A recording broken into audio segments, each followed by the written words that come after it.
Hey, welcome back to Squatch Talks podcast.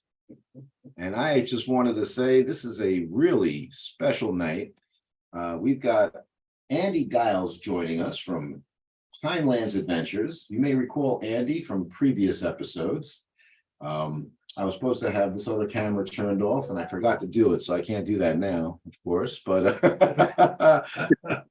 an even more special surprise is somebody came into town to join me tonight. We have Nathan. Andy from previous episodes. Oh, I gotta mute this. Sorry. But Nathan Moyer is back on Squatch Talks podcast, joining me tonight from Pennsylvania, but here live in studio. And you don't see, but Art is actually filming as well. There we go. So Art's here too. And so tonight we are pleased to say that it's going to be an exciting evening of UFOs, or what do they call them? UAPs. Right? The new politically correct term. And there's just so much going on. I mean, October is going to be a busy month, let me tell you. And it started out, we got back October 1st from the Pennsylvania expedition, right? Which was quite successful. Lots of activity. So we're going to have to do some type of wrap up, I think, episode of that. If I can get maybe Nate and Brian to join me. I didn't say anything because, I'm not trying to be pushy or nothing, but now that he's here. But large can of worms. I just opened. Oh, yes. You might notice Heather's not with us tonight. We were going to bring her on because she was going to share some of her experiences, but she's a little tired. So because Nate showed up, she's off the hook. So it's going to be the three of us and Art in the background filming until later.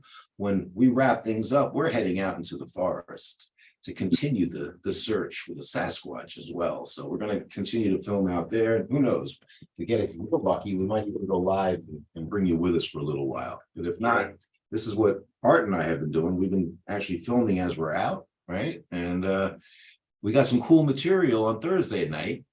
So we'll see what happens. Again, trying to take you along with us for the ride and show us, show all of you what we do out in the field, and hopefully you'll enjoy coming along. I first want to just quickly thank our friends at Yeti Bars. Okay, the guys out in the Yeti lair are doing a great job, and we've got the Squatch Talks podcast Yeti Bar, and the new body wash is available. So remember, go to yetibars.net and use code STP10 at checkout and you'll get 10% off. And how much is free shipping, Nate? I have no idea. Yeah, it's still $75. I forgot.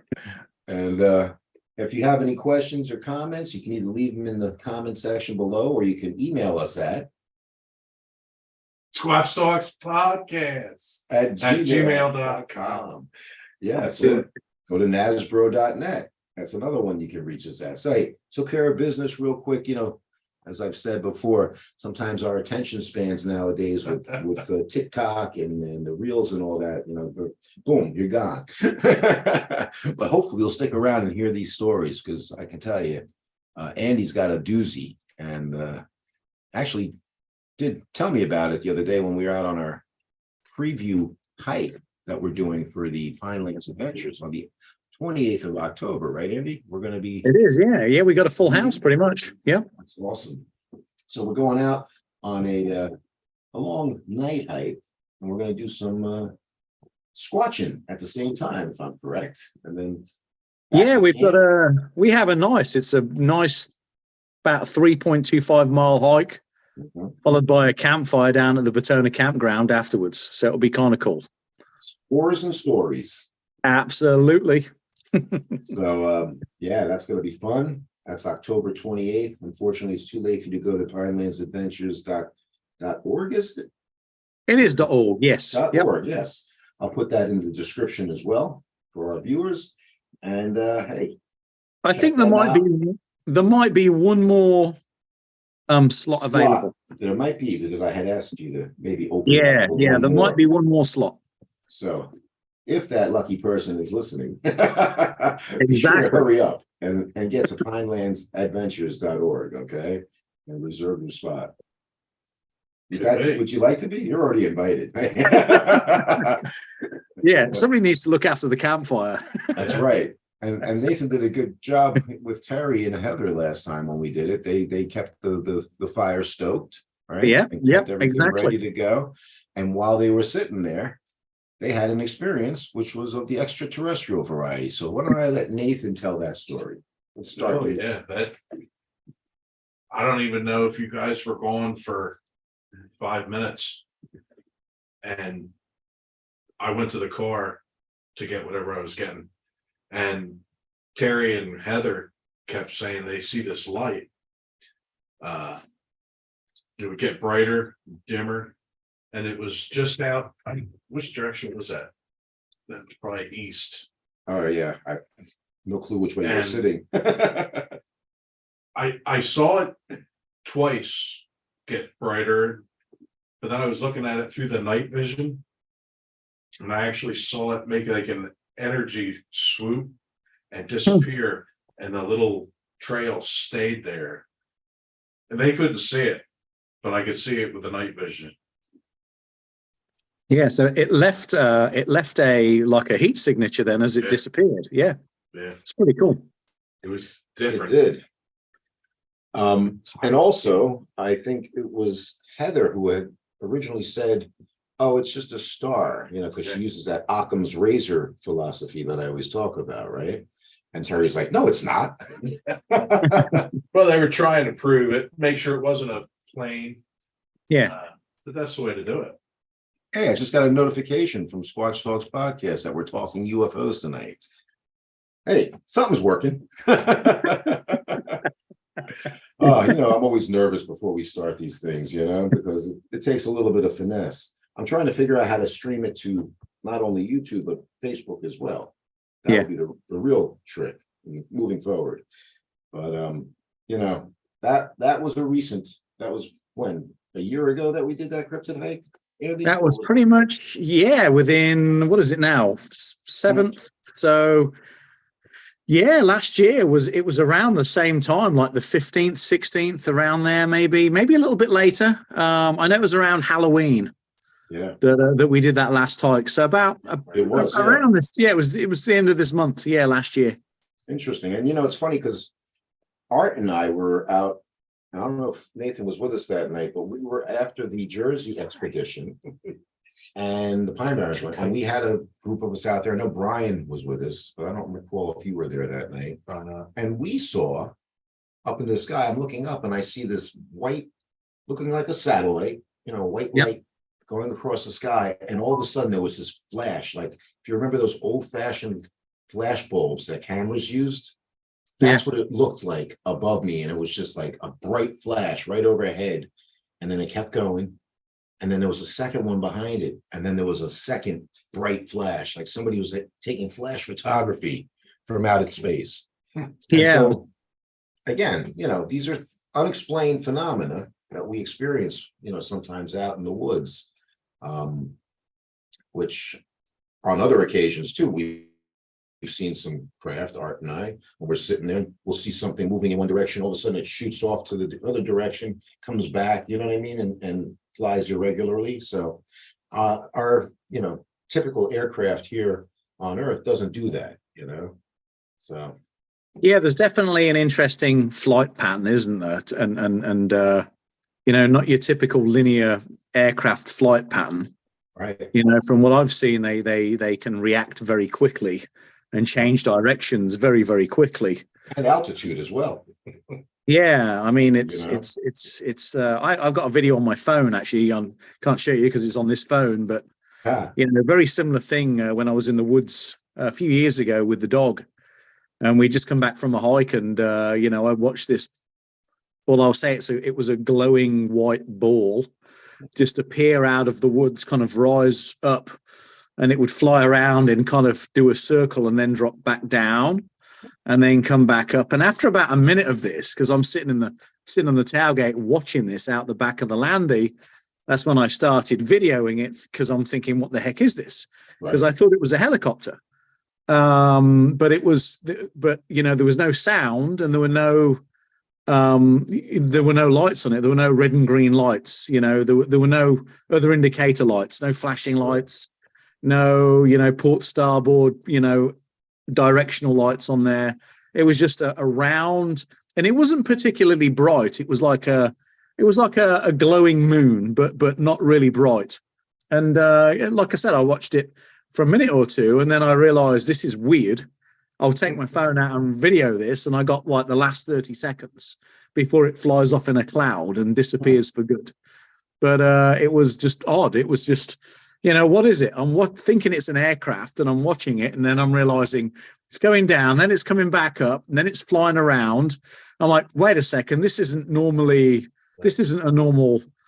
pattern of flight for that area. And all around this area, you got Fort Dix McGuire Lakehurst. You got helicopters all over the place. I was only in the Pinelands 2 days ago, and I was watching there was actually a Black Hawk flying around Carranza Memorial. He was circling around, but I mean, you could hear it and feel it in the air. Yeah. Definitely. I mean, you can definitely tell a helicopter's about changing directions. This thing, totally silent. Yeah. And Art and I, every time we go out, it seems now there's Black Hawk helicopters showing up. Yeah, well, I hadn't noticed them in a while, and then this last week there seems to be definitely an increase in activity from down my way here of helicopters flying around. I wonder why that is. I don't know. Maybe there's something in the woods, but I was down. Maybe that Bigfoot hunting. I don't know. But I was actually down at High Crossing when that helicopter was flying around, and it would have been over in the woods by Carranza Memorial. Okay. And he was hovering around for it was a long time. It was about 15 minutes, because I remember hiking down the trail away from it, thinking he's going to be flying away anytime soon, but he wasn't. He kept circling around. So what was going on? Who knows? And High Crossing is where you were with your friend that afternoon, right? When it was strange kind of happened. Yeah, I mean, it was definitely very strange. It was unexpected and unusual. I'd never seen anything like that before. And it was a few years ago now. It was when I had an old Nissan Pathfinder. Yeah. We were come back from a walk with the dogs, and we had. I actually recorded you telling me this story, if you recall, when we were out on our the other day. Yep. So I'm thinking on the episode, because I'm going to take this footage and kind of work some magic and editing on it, and I'm going to include that from out in the forest. But please, for the viewers who are listening tonight, just give us the rundown, if you will. Well, basically, it was early December, because it was getting dark around around 5 o'clock, and we'd just gotten back from a hike. And as two British guys normally do, they sit in the back of the truck and have a chat and have a cup of tea and do what else they do. Hot toddy. And yeah, exactly. And so we got back from this hike with the dogs, and we were sitting there, tailgate up, and the dogs were kind of running around on the road. It's a sand road in the middle of nowhere. So for your viewers, there was no traffic except for one bit of traffic. So while we were there watching the dogs running up and down, chasing each other, this thing flies across in front of us, maybe 10 feet away, 7 feet in the air, if that.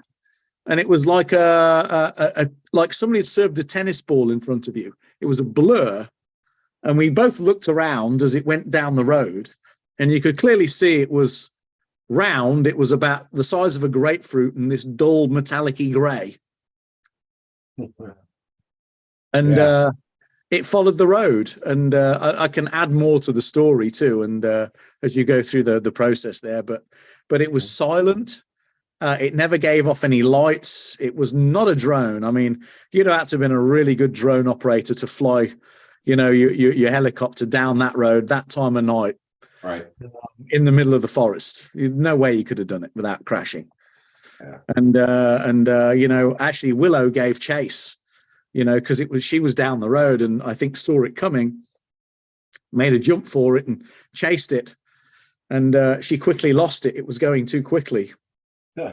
So it went off down the road, but we said to Bob, we both I turned around and I looked back and Bob's facing me, and it was both, what the hell was that? I mean, Yeah. and to this day, you go through your brain, it's like, well, what was that? Was it a drone? Was it a bird? Was it a nightjar flying through? But, nightjars, they got wings. I mean, you can tell what they are. They're fast, but if they swoop down, they usually swoop down and go back up, and they make the buzzing noise with the wings. Right. This was silent. I mean, we call those the Nighthawks. Art and I have misconstrued their buzzing wings as growls. Yeah. We used to think we were recording growls, but it turned out to be a Nighthawk. Yeah, and that they will swoop down, but typically they do not follow the path of a road and disappear off around the corner. This was clearly round, and we can only tell what shape it was because it was further down the road for your eyes to see.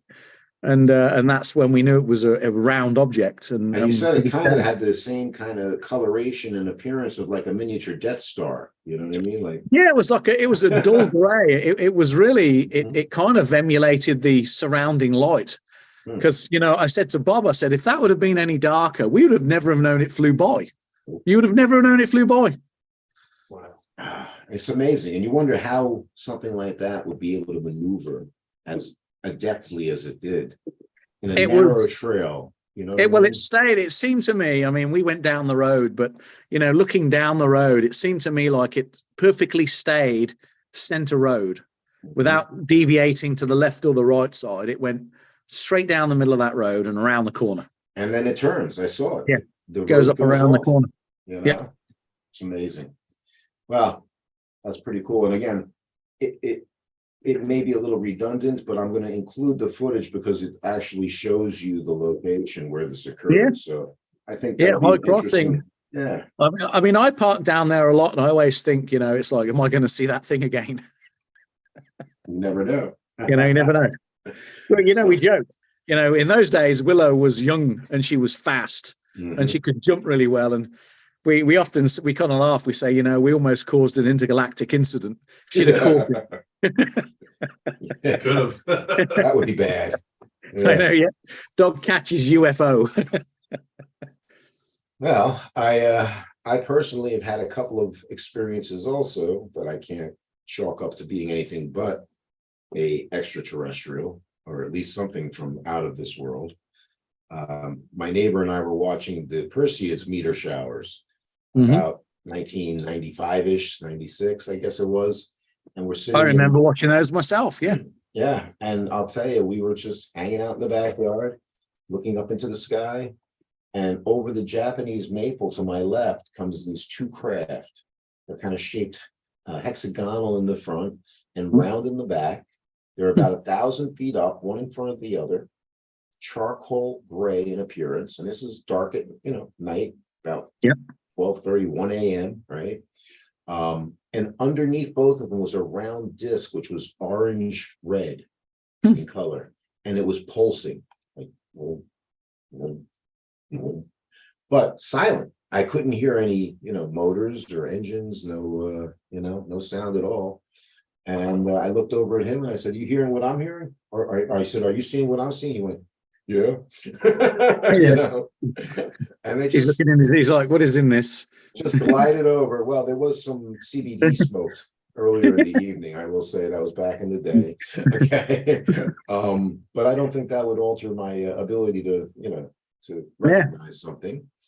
And then not long after that, I was actually going back to the backyard with my dog Max, the Jack Russell terrorist.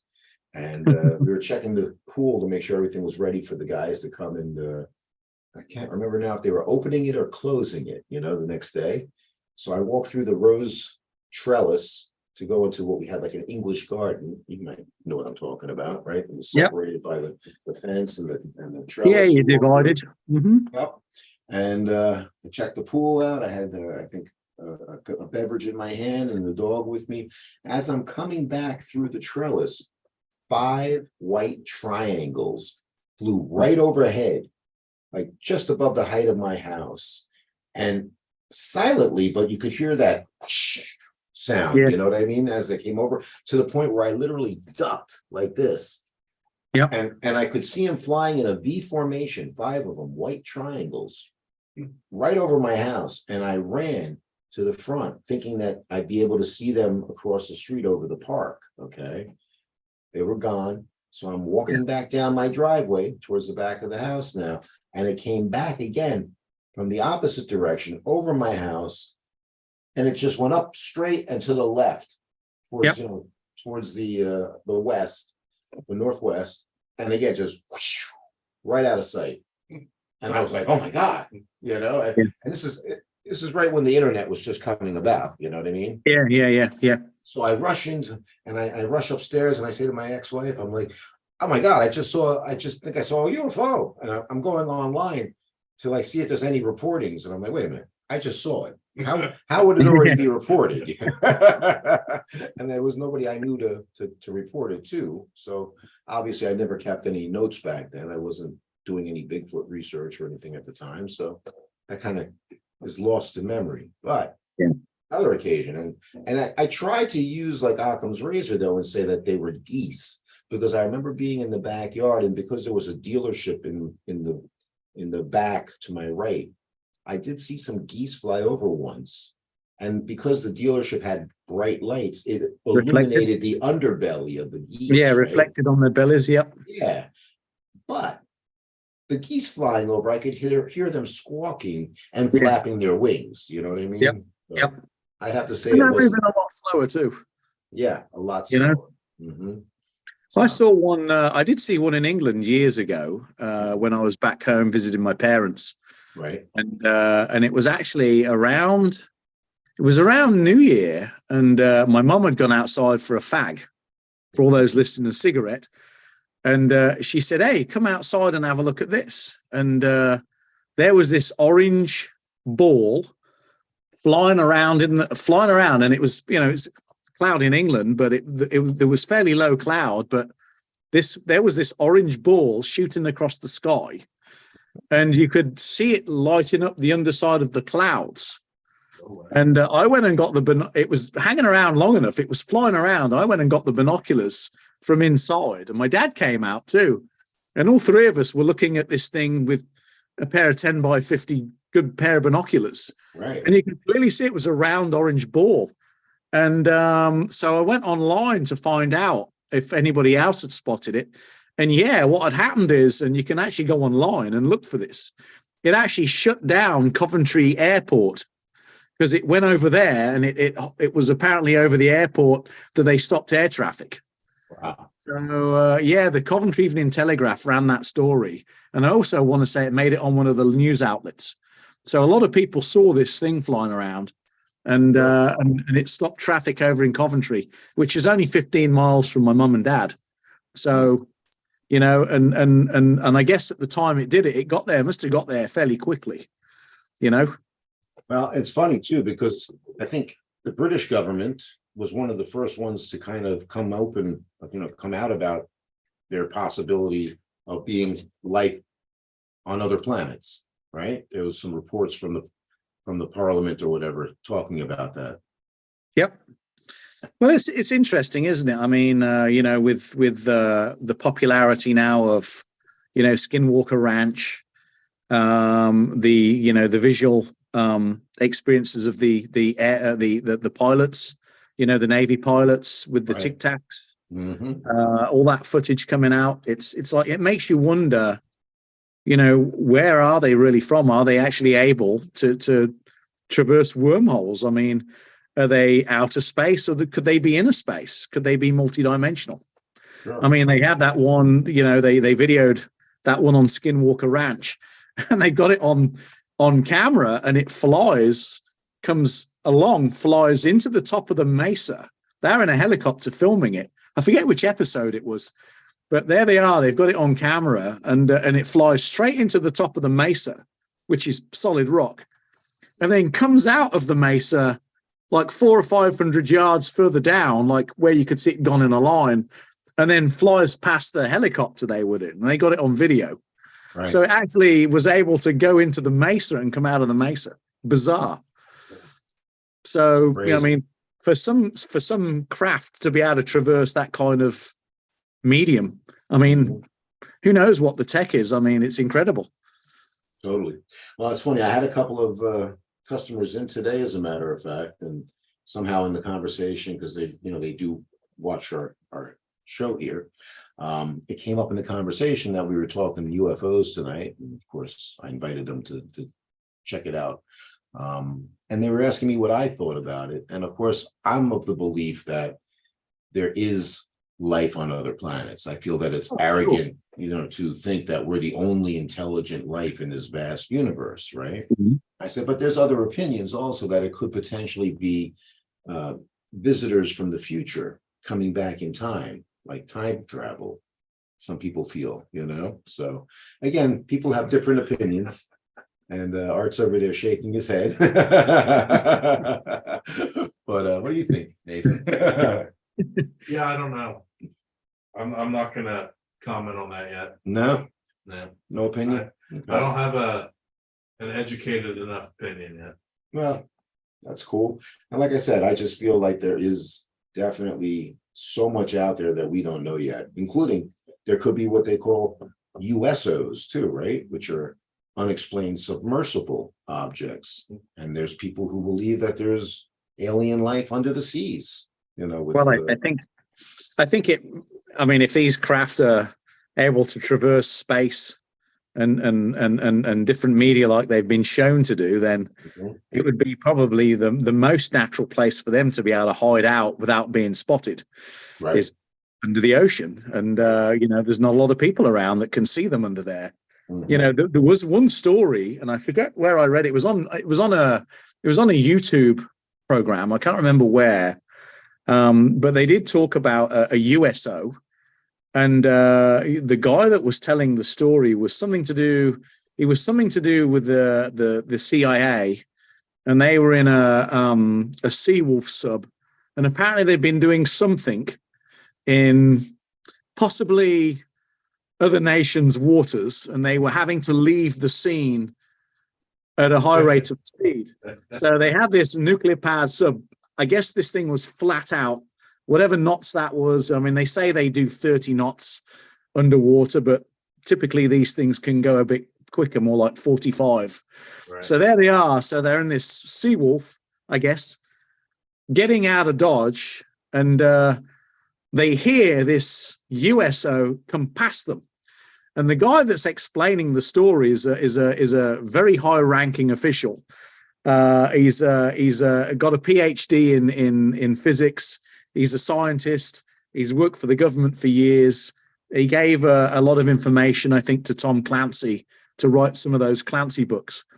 And this thing goes by them, and he said they heard it in the water, past. And he ran to the sonar operator and looked. And this thing, whatever it was doing the speed of sound underwater past them. Wow. And he said, you clearly heard it go by. And he said it wasn't a torpedo. It was way too quick. Yeah. And but the sonar operator, said it was doing the speed of sound underwater, which is incredible. Yeah, that's really crazy. And our friend Eric Mintel from Eric Mintel Investigates, he told me a story. He was driving along in Bucks County one day, and he was going past, I guess, the river, and out of the river, he saw like what looked like those orange, like Chinese lanterns. Mountains. Right? Yeah. Just come up out of the water, like 5 of them. And he wound up pulling over, and he managed to, I think, capture a little bit of them elevating on his, video. So, it's just crazy how many people report seeing this strange phenomena, So, well, there's a very long history of recorded sightings, aren't there? I mean, even the Moyer Tapestry actually has a UFO in it. Right. When the Normans invaded Britain in 1066, to celebrate the successful invasion, Henry commissioned the Moyer Tapestry. And there's a UFO in it. There's clearly an object in the sky with a trail, and it's round. It's not a star. It's a UFO. Could it have been possibly a comet, though? Well, You know no, what I because mean? they've actually drawn and painted comets They have, in that okay, period, and they look completely different. This thing okay, looks like a circle. You know, it's like unusual.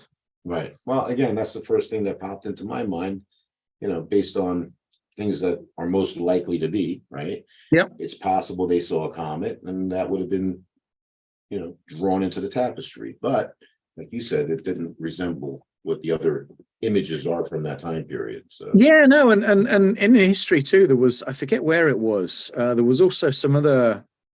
You can probably find it online. I can't remember what it's called, but there's a picture of what was drawn back in the 1500s of. They basically look like balls, like different colored balls of light in the sky. mhm, And this went on for a period of time, and over days, and people recorded it, and it's they've been painted or drawn, and to this day nobody knows what they were. Some sort of aerial phenomenon that was making these strange patterns in the sky. right. So who knows what they were? Well, I don't, I sure as heck don't, but I'm gonna keep looking up into the heavens. We do that even when we're out squatching. I'll just kind of kick back in my chair and watch the sky and see sometimes meteors, because when we're in the Pine Barrens, there's a lot less light pollution, as you Yep. know. And so yeah, this is gonna be, like I said, a crazy busy month. We're going back up to Kearney Cottage on, I believe, the 22nd of October. It's a Sunday from 11 till 7, I believe, is the event. It's a Halloween special event. So there's a few speakers that'll be talking up there. I'm going to be one of them. Heather and I are going to join Eric Mintel Investigates at Robin's Nest on October 20th. So that weekend's kind of booked already. And he has dinner and a show. So there are some seats available, I believe, for that. So if you're interested, go to Eric Mintel Investigates on Facebook. And he's also on YouTube. But I'm definitely going to be there. And then what do we got going on? October 28th, Pinelands Adventures. We got the Cryptid Night Hike coming up with Andy and myself. And who knows, we might have some special guests joining us there. Art's, I think, possibly going to come to assist, maybe. And not doing the hike, though. I know that. But we talked about Jacob, maybe. I don't. Oh, no, you know what? Jacob's going to be out of town that night, so he won't be able to join us. Okay. Okay. Well, we got a bunch of people out in the woods tonight, and it's going to be us three, and we're going to go meet up with my other brother from another mother. Brian Spinner is down from New York, folks. Yeah. And Yeah. who knows? He may make a special guest appearance if we can get things working, right? That's right. I'm itching to get out there. We are itching to get out there. So, hey, I want to thank everybody, especially for clicking on the video and tuning in tonight. And don't forget to support our sponsors and YetiBars.net.